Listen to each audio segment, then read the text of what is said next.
It's important to understand one of the essences of the Joseph story relating to the bowing. You know that there were two dreams that Joseph had. One was that the wheat in the field, the wheat of the brothers, was bowing to his own wheat. And his brothers misinterpreted that and said that actually it's the brothers bowing to Joseph, which was not what the dream said. And that's why they hated him and were jealous of him. And of course that's not what the dream said. The dream said that the sheaves of wheat would bow to him, not that the brothers would bow to him.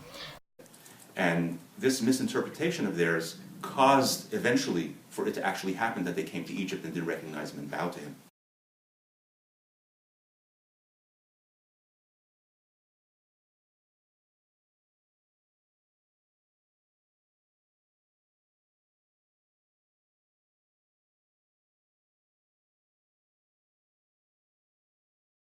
Now, it's clear to me what the interpretation must have been, that the wheat of the brothers would come from Joseph. After all, they were starving, they came down to Egypt, they needed food, and Joseph is the one who was able to provide them with wheat. So clearly, the wheat of the brothers was beholden to the wheat of Joseph.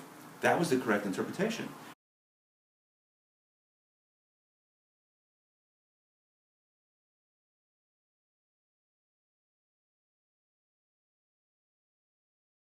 In the second dream, you had the sun and moon and stars bowing to Joseph. In this case, something was bowing to Joseph, but it certainly wasn't the brothers.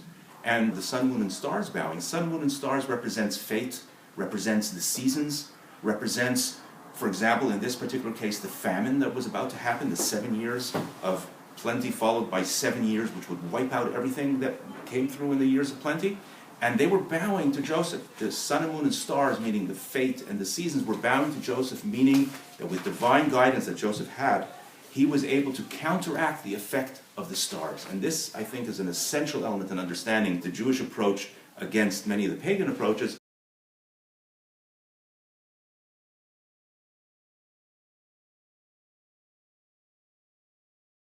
And we also see in Genesis, God creates the sun and moon and stars, and he says they're going to be for signs.